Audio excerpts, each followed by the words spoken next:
Pupelu watu mantarawa, hunya balabe ayezu boma. Hi. Hello. I am Boma. I am Bono. And you are welcome to Bono and Boma. So today we have an interesting topic for our promising ladies. And this topic is, do not marry him if he is any of these. Okay, so these points are to create awareness for you to know who to continue your relationship with and who not to.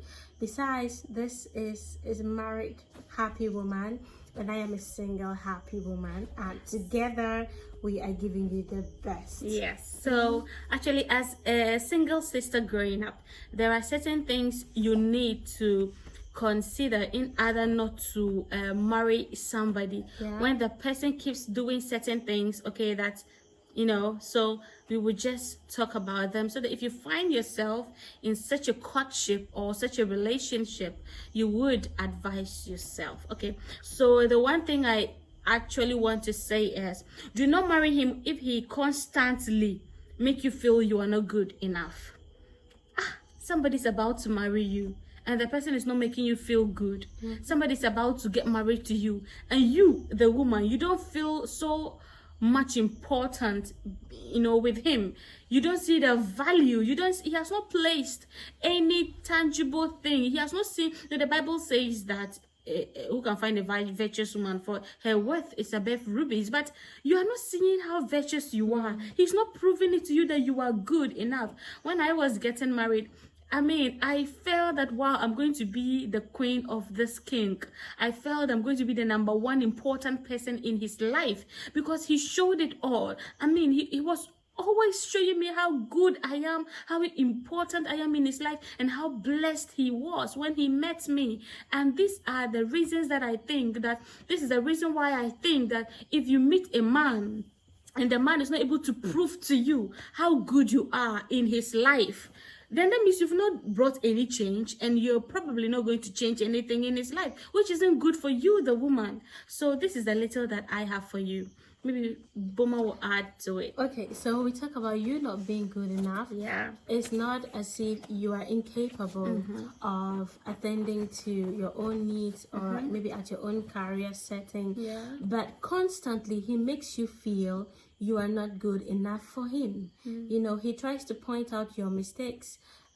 He tries to point out on your negativity instead of delving more and projecting your possibility and strengths. So someone who constantly sees your weaknesses and instead of helping to build you up, the person rather uses that as an avenue to make you feel less important. So at this sense, I would advise that you get to draw your priorities, okay, between you and him.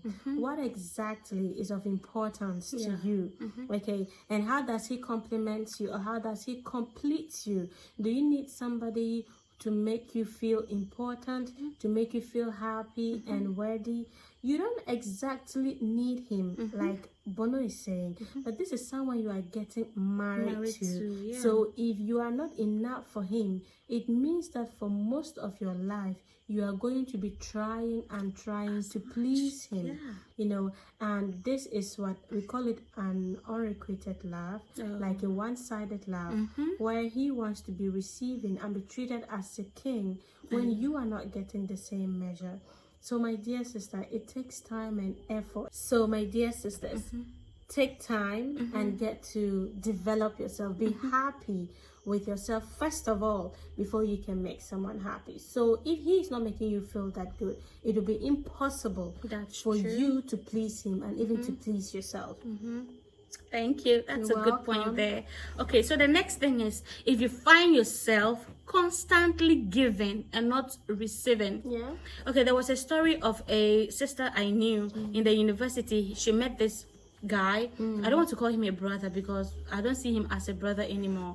And this lady was constantly selling fruits, selling juices, selling all kinds of pastries to be able to help this brother, and even gave him her laptop to be able to finish school. This guy finished school, they got married, and till today this guy doesn't give this lady anything, and even what he gives her it's just peanut. It cannot even take care of a home for a week, talk less of taking care of the home herself, and even with 2 kids. And it's just so bad. What am I trying to say? If you find yourself right now in this relationship or in this courtship that you are giving more, okay, you are giving more than you are receiving, please, my sister, advise yourself.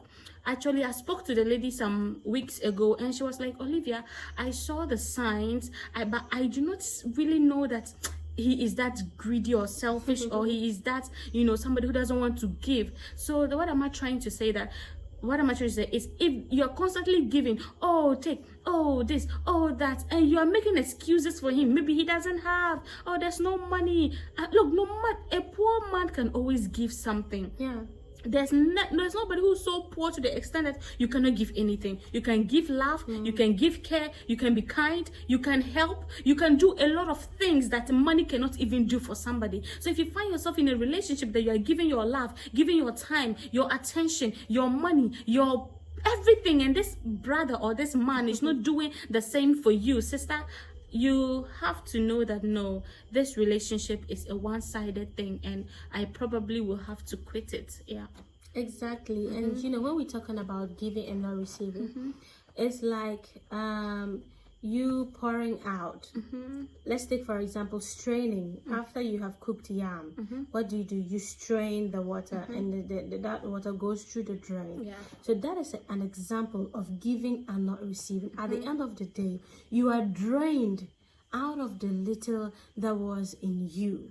So the most important to make of this is to understand that nothing can withhold if you do not receive. That's true. Okay, because the moment your man doesn't give back to you, he's equally telling you that I'm giving out to somebody else. Yeah, that's the only reason why he He's cannot not give give back it to you. That's true. So, my dear sisters, the moment you realize that what you're giving takes more benefit, takes more from you, your energy, your intellect, your mental health, your psychological well-being, because relationships makes us have a sense of a belonging. That's true. Now, if he is the only person that you feel belong to and you don't receive, just like a child not receiving from the mother, you can read the consequences even from the end. Yeah. So, my dear sister, you need to ask yourself various questions. Why he doesn't give back? Why you don't feel giving back?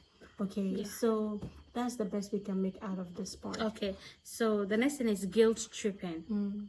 How to know a toxic person, or when you should not marry him is what he is always guilt tripping you. Okay, when you don't do something, he feels that he has every right to have what you did not do. Guilt tripping is they want to make you feel bad for things you're not able to do, things that are beyond you. Okay, I need he just calls you, please, I need some 10,000 naira or so 10,000 Ghana cedis, and you be like, oh, I don't have money unless I receive my salary, unless I go for a loan, and he goes like, but you should be able to give to me because I need it. I am the man. I am going to do this with the money. I'm going to do that.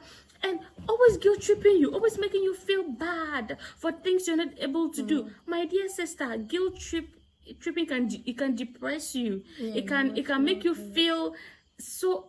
It's just bad. Okay, so when you find yourself constantly begging somebody because of things you're not able to do, they make you feel bad for not able to do certain things. This is a toxic person, and you should not agree to being in a relationship with them. So another word for guilt tripping is called gaslighting. Yeah. So gaslighting are people who you would always have to have like a better excuse, for validating your feelings. So they try to tell you that what you're feeling, you have no right to feel that way. Okay, so an example of that is you have an argument and that argument leads you to feeling sad, and they go like, come on, this argument shouldn't make you feel sad. We are just having a conversation. You are just feeling sad. Come on. Don't be a child. You should be matured, So they try to say things to your face to make you feel that your feelings are not being validated. I mean, all right, you need to say more, you need to do more to let them understand that you can't really give to them what they need. And besides, people who gaslight are people who want to be up in your space. They want to feel very important. They are the grandiose kind of people. They kind of self-elevate themselves. You are in the same relationship with them, but mind you, you can tell that this person feels bigger than me, like important than me. So at the end of the day, when they need something and you don't give, then you are the bad person. All right, so nobody should not guilt trip anyone. Whether it's a man or a woman. If you request and you are not being able to receive, shouldn't mean you should go mad and try to blame the other partner. That is not a relationship. You should have an understanding. There should be love. It should be talked out how best to solve whatever that the needs are. But whenever you find yourself explaining, giving excuses and reasons why you can't do certain things, those kind of men, they have that kind of advantage to do anything that they want to you after marriage. So think twice, in this kind of a relationship, and know how to maneuver your way out. There is always a solution to whatever challenge in a relationship. That's true. So the next thing is he's either jealous or he shows all forms or patterns of abuse. This person tells you that I don't like the way you are moving with this friend. I don't like the way you this. I don't like the way you are that. And even when you're making a phone call, the person is just want to know, like, just so jealous. Even when you're speaking to your brother or your sister or your mother, that person is just so jealous. The person doesn't even want you to, please. If you see him showing any signs of abuse, like getting angry, hitting the table, refraining certain benefits from you, making you emotionally feel down, and making you think a lot, this person is just shouting at you. This person is just, all kinds of forms or patterns of abuse. If you have them coming in like this, please, sister, I would advise that you relax, brother, I would advise that you relax and then study the person more, because once the person is able to do these things to you, though they are not married to you, I can assure you and I can promise you that once you are married, it's going to go over the board. You will not love it. So let's say, for an example, we can call this a disruptive behavior. Jealousy is not a positive behavior, because of the disadvantages it carries or it comes along with.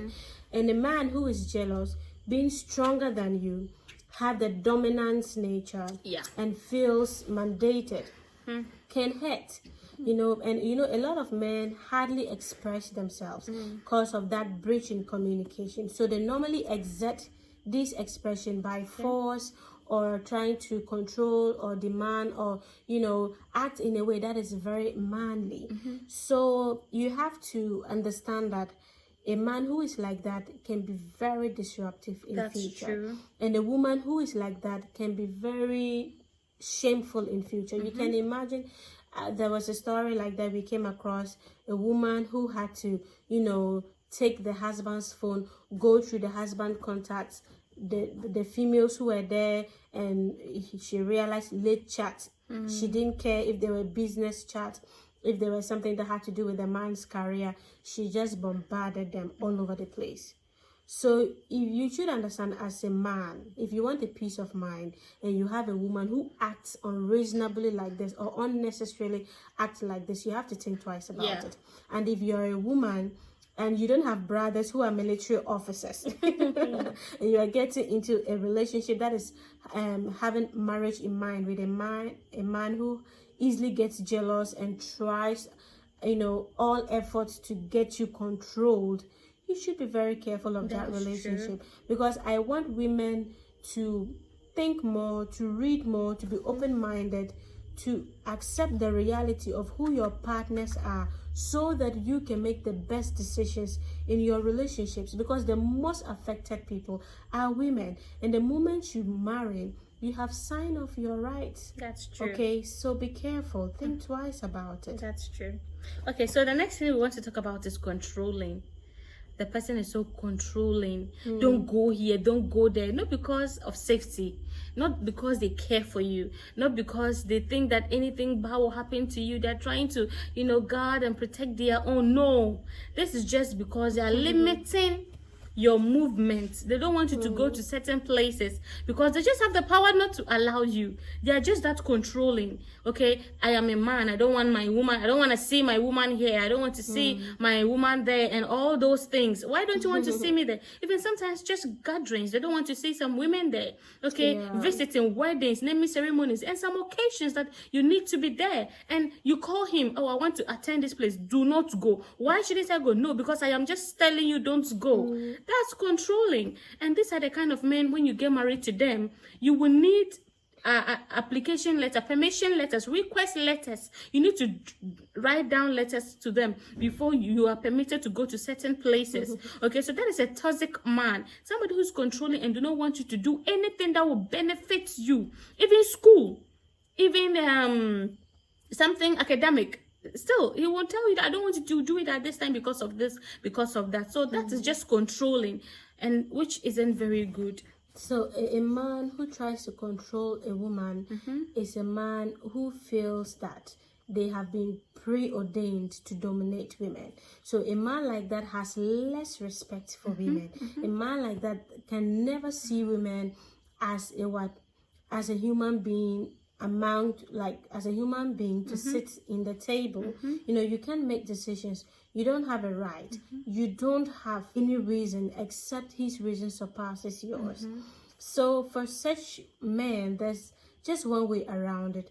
Either you want to be dominated, you just as a woman want your husband to dominate you, else it is very destructive again, as I would say. And those are the kind of men that mostly leads to domestic violence, because when he tells you to do something, just like a dog, you must listen. If you don't, then there'll be punishment. And he will tell you, if you don't do this, I'll get angry. And when I get angry, you know what happens. So these are normally the seeds of domestic violence. A lot of marriages that a lot of women that have witnessed domestic violence would normally say this is how their husband started. It is as if it is subtle, it is as if it's cunning, but the reality on the ground is after marriage you just have to be constantly submissive. Not the positive or not the the lively submissive. I'm talking about the submissive that is just one-sided, that is to be taken advantage of, that is to be, maltreated in all sense of you being a woman. So my sister, think about a man who controls. There is nothing you can do about it. It is a learned behavior, either from their father to their mother, or just societal stereotype. Okay. So let's go on ahead, and if you're enjoying this, kindly share, comment, and like. Okay, we will be very happy if you do help us to grow our page and help us to grow our channel. Yes. And God bless you so much as you do that. So the next thing is about mistrust, or the person is insecure about you. Signs of a toxic man is always there is doubts, always there's mistrust, always this man sees a reason not to trust you. He sees a reason not to just believe you, whatever you say. And this person constantly use past things that you've ever done, okay, based on that, not to trust you or not to believe in the things you do. So signs of a toxic man, or signs of you not marrying a person, is somebody who doesn't believe you, somebody who doesn't trust you. In fact, you can cut off your ear and put it down. This man would not believe you. Now, as a woman or as a sister, why would you want to marry somebody who doesn't even believe you, somebody who doesn't trust you? You have some men going around saying that, as for me, I don't trust any woman. I never trust any woman. And you find yourself loving such a man and knowing that this man doesn't trust you. That marriage will not work. It will not work, because I guess what? When a man has mistrust for you or on you, there will always be issues in the marriage, because even when you go to the market, he will think you've gone to another man's place. And all these things leads to domestic violence or domestic abuse. So when somebody constantly mistrusts you or is insecure around you, this tells you that your relationship, the foundation of it, is shaken. So a lot of men have baggage following them. It's not as if the next person they are meeting is a bad person, but it's an experience they have to deal with. That's true. Okay, it's like, for example, it's a trigger. Okay. I know of a couple. They are very old, but the woman is very beautiful. Wow. Okay, and the husband is always insecure about the wife. Why? Because his friends have had their wives fornicated, they've been caught, so he feels that because his wife is not being caught, maybe that is what the wife is doing behind, because the wife is really beautiful but he's old. Okay, so as I'm saying again, there are trigger points in many men's life that have been, you know, accumulated by their past relationships or stories, or, you know, some factors that have come together to make them the way they are. So it is not your responsibility to correct that. It's not your responsibility to make them untrust or, you know, undo the mistrust or the insecurity. It is not you. They have to work it in themselves to be able to know that, well, like, for example, saying I won't marry in a certain tribe because my sister married or my brother married and this happened. You know, so this is personal and you have nothing to do about it. So you don't have to force yourself and kill yourself and, you know, put yourself in a box because you want to, you know, help somebody undo an insecurity or a mistrust. You know, the moment you do that, you're giving yourself a mission that is not yours. That's all true. right. So my dear sisters, I know some ladies will go like, oh, I want to change him, you know, this behavior he's having, I can change him, I can do this, I can do that. No, you cannot do that. It's not your place. Whatever that he's carrying, that load is for he himself to unpack the load, because when he feels that it is heavy on him, he will unpack it and he will pick up those who are what important, and he will set his priorities right. That's true. So my dear sister, do not just take it easy when a man first and foremost tells you that I see I've been into this relationship and this and this and that. That means he has not yet healed. Okay, because if he heals, he would start with you afresh. All right, so you learn from us and then see how thank you. goes. God bless you for making that point. Okay, so what I want to talk next is about if you find yourself always stressing about the relationship. You are always stressed about it. Even when you see his call, you're always shaking. You panic. You know, anytime you just see his message, you get panicked. You are stressed. You are thinking about this relationship.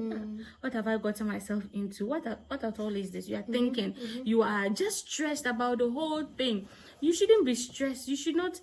You should have peace in your life about such a relationship. If you don't have peace, you are troubled. You are distressed. You are stressed, and all the negative things. When the negative outweighs the positives, or when the disadvantages of your relationship outweighs the advantages, I don't think that is a right place to be in. What do you think? I think it's the same. For example, you need your mental health. Your psychological well-being is part of the relationship, and the relationships forms the basis of you having a positive psychological well-being. Because first of all, the man you are dating takes at most 50% of your life. Let's just take it for that, because your family makes one third of your life. Okay, so if you miss that, you can just see, for you know, the consequences of that. If 1/3 of your life is destroyed, what happens to the rest, the last quarter? You get the whole point. So this relationship, if it is an important relationship, it makes 50% of your life, because what you decide, what you do, confirms the future or affirms the future with this man. So if this man is making you feel sad, worried, sleepless night, look, you can become a zero producing lady at work just because you spend the whole night having insomnia about a man who doesn't treat you right. And you know, because the moment you start feeling that way, it's just like falling sick for malaria. When the parasites is introduced into your skin, few days or 2 weeks, you start to feel feverish and all that. The parasite was already working in your system for 2 weeks. So the symptoms you are seeing now tells you that your white blood cells are trying to fight it. It's the same way for your relationship. Your body cannot contain the stress, the anxiety, the sorrow, the pain, the fear. You see, so all of those signs are telling you that you are in the wrong relationship. To run away. Okay, it's another example is before you feel you are thirsty, you have already dehydrated. Yeah. Okay, so that is why it's advised to take water maybe every 1 hour or 30 minutes or something. Because at that point, your body is telling you that, sister, the relationship you are into is not helping you, it's not building you up. No relationship should make you feel that way. You should rather feel happy. You know, ladies, we would rather fantasize about our weddings, our wedding colors, our wedding gowns. But if you have doubt, you are in the wrong relationship. Yeah. Honestly, you are. Okay. So if you find yourself saying, "Oh, things will get better," Yeah. one day, One the day Lord things will will get show better. Himself. Everything is going to be fine. I know He's this. I know He has this issue. He has that issue. But I believe in the Lord. You are there. Some people even date 2 years, 3 years. Yeah. Some people in my know church it. like this, we called for only 6 months. Yeah. And in the 4th month, 5th month, maybe you might have known this brother even before the courtship. He's still like that. Yeah, My no sister, changes. run away. Yeah, for like we never say one day things will get better, but you are a young woman. Why would you subject Settle for less. yourself I mean, like- to one day? I don't get it. There's a story I'm working on, a real story I'm working on. There is this woman who is waiting for the man to divorce his wife to marry her. As a young woman, why would you wait for somebody to divorce their wife to marry you? You see how women put themselves, into, because all of this is about priorities. Things will get better. What gives you a peace of mind? What gives you happiness? What gives you self-fulfillment? You never trade that for anything in this world. That's true. You should lead your mark and then walk in your own space. It's not about the man, it's about you. Yeah. Even if he loves you, do you love him? If he is happy, are you happy? If he wants to get married, do you want to get married? So this one about priority. Put yourself first. That is why we talk in this space. We talk about self-love. Yeah. You have to love yourself and treat and comfort yourself before you can extend that love outside to anybody else. So stop that one day it will get better. What you have to do is to work on yourself, to know what you deserve and what you do not. Okay. Right? Yeah, that's true. So our last point here is when the person has uncontrolled anger and you feel he always wants to beat you when he's angry. My dear sister, run for your life. Yes, he's angry, but why should he punch you? Why should he release that anger on you? God has created us, even animals, when they are angry. When you make animals angry, even dogs, we train dogs in a way that when they're angry, they don't vent the anger on you. And even some people, okay, so why is it that you are angry, you want to beat me, to maybe you're even angry at work? I wasn't even the problem of your anger, and you called and we are talking and you're putting it on me and all those things. Please, somebody who shows when he's angry, he ends the call on you, he bangs the phone, he hits things. What about those when those things are not there? Whom will you are the closest to him? You're the one he will hit. Okay, so all these signs that you are seeing, he's angry, he's this, he's that, uncontrolled, anger for 3 days, anger for 1 week, anger for 1 month, he will not talk to you. There was even somebody I know that the husband blocked the wife just because the wife made a statement about something, okay, just a statement, and he has blocked the wife for 3 days, blocked the wife from all social media handles. Uncontrolled anger it's not good, okay? So, and I'm sure that this man had even done it to her when they were dating, but it will get better. You have any small issue, you are dating or cutting now, the least thing, he blocks you, he insults you, then come back to say, I'm sorry, forgive me. Sister. So this it all works around anger management. People who are angry like that, they can never act that nasty way in front of their bosses. They take in whatever their bosses tells them, or an authority higher than them. So with the issue of anger, normally it's as a learned behavior or an uncontrolled temperament. And a lot of people do not always want to work on their anger because they feel they have the right to Get angry. get angry for things that is not going their way. They don't see that it's a reflection of who they are. They don't see that it is shameful, it is disgraceful. They think that it is the other person who is wrong, and then I have to correct, or I have to fight for myself. So anger management is good for such people.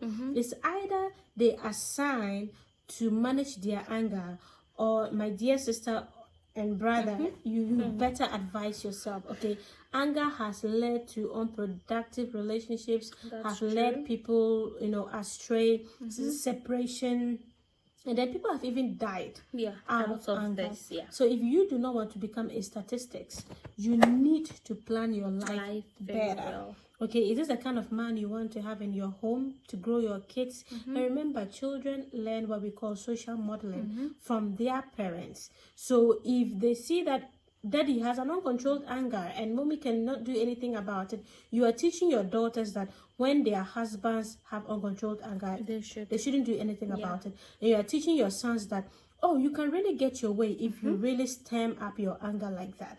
So, my dear sister, there's a lot. I don't want to speak more about anger management here, but I will take my time one day and teach you all the kinds. Even anger management, we have the question tags for people who get angry. When they get angry, the kind of question you have to ask them. And you, my sister, you cannot do that. Yeah.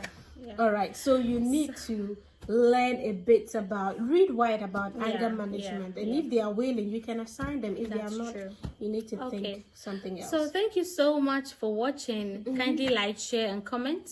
Yes, and make sure to invite people to this page and channel, because we need to grow our page. Yes. Right? So this is Bona and Boma, and thanks so much for joining us. Bye.